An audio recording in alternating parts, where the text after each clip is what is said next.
It's time to relax, grab a drink, pull up a chair by the hearth, and have a seat in the Skald Circle to listen to the tale of broken images from Japanese folklore, as told by Casimir. Before we begin our story, we wanted to remind you that we release new tales for free every week. Our shorter tales release on Wednesdays, and our longer chapter stories release on every other Saturday.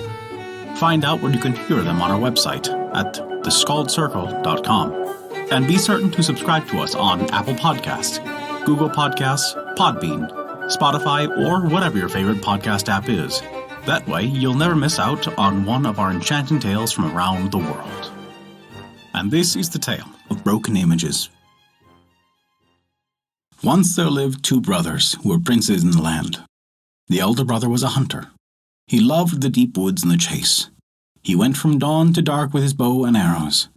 Swiftly he could run. He was strong and bright-eyed. The younger brother was a dreamer. His eyes were gentle. From dawn to dark, with his books or with his thoughts, sweetly he could sing of love or of war or of the green fields, and tell stories of the fairies and of the time of the gods. Upon a fair day of summer, the hunter betook himself very early to the woods, as was his wont. But the dreamer took his books in his hand, and musing he wandered by the stream's side, where grew the yellow mimulus. "It is the fairies' money," he said. "It will buy all the joys of fairyland." So he went on his way smiling. And when he had continued for some time, he came to a holy shrine, and there led to the shrine 100 steps, moss-grown and grey. Beside the steps were guardian lions, carved in stone. Behind the shrine was Fui, the mystic mountain, white and beautiful, and all the lesser hills rose softly up like prayers. "O peerless Fui," said the dreamer, "O passionless wonder mountain, to see thee is to hear sweet music without sound, the blessed harmony of silence."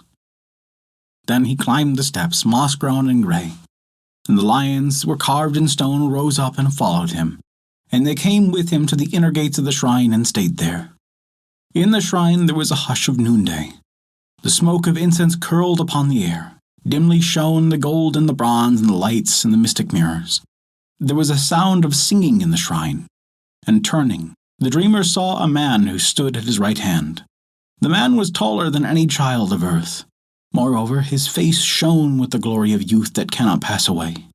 He held a year-old child upon his arm and hushed it to sleep, singing a strange melody.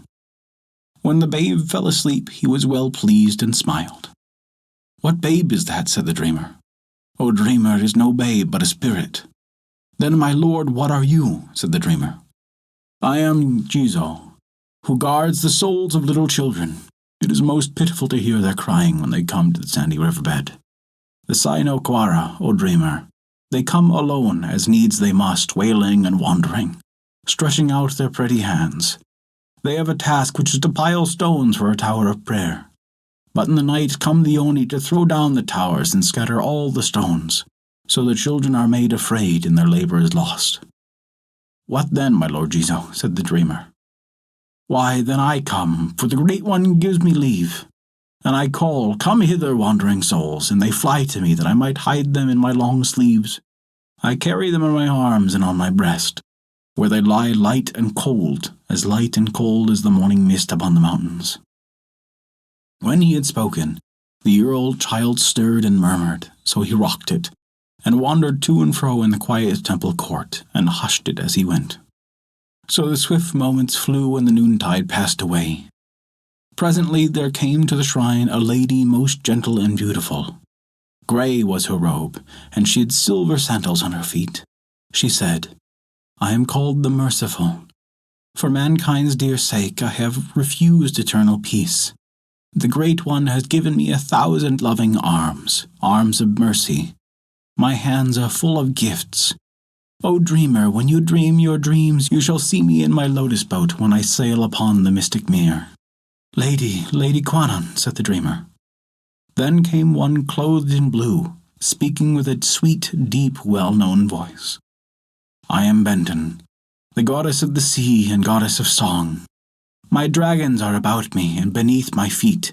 See their green scales and their opal eyes. Greetings, O dreamer." From her there came a band of blooming boys, laughing and holding out their rosing arms. "We are the sons of the sea goddess," they said. "Come, dreamer, come to our cool caves."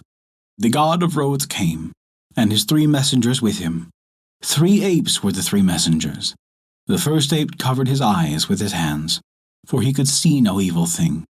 The second ape covered his ears with his hands, for he could hear no evil thing.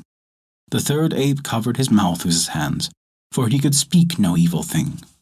Then came she, the fearful woman who takes the clothes of the dead who are not able to pay their toll, so that they must stand shivering at the entrance of the mysterious 3 ways.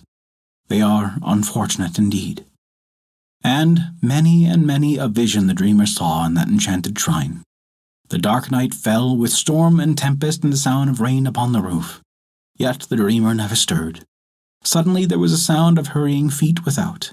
A voice called loud, "My brother! My brother!" In sprang the hunter through the golden temple doors. "Where are you?" he cried. "My brother! My brother!"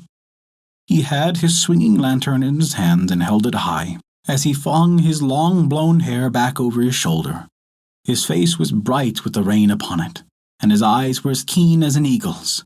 "Oh, brother," said the dreamer, and ran to meet him. "Now the dear gods be thanked that I have found you safe and sound," said the hunter. "Half the night I have sought you, wandering in the forest and by the stream's side. I was all to blame for leaving you, my little brother." With that he took his brother's face between his 2 warm hands.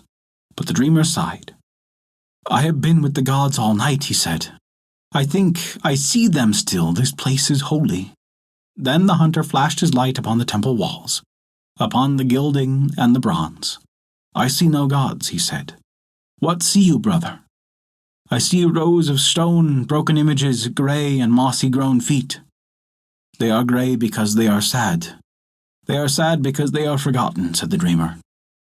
The hunter took him by the hand and led him into the night. The dreamer said, "Oh, brother, how sweet is the scent of the bean fields after the rain." "Now, bind your sandals on," said the hunter, "and I'll run you a race to our home." And that is the tale of broken images from Japanese folklore. Thank you for listening to our story. If you enjoyed it, we recommend taking a look at our Patreon page, as noted in the description below. You can earn great rewards while also supporting us, to keep these stories alive for generations to come. Also, remember to subscribe to us on your podcast app, and leave us a 5-star rating if you enjoyed this story. A special thank you to Kat for their support this month. Without your contribution, we wouldn't be able to continue these stories, and we truly appreciate it.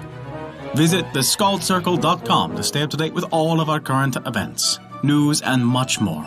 Not only that, but you can also visit our story archive of every tale we have ever told.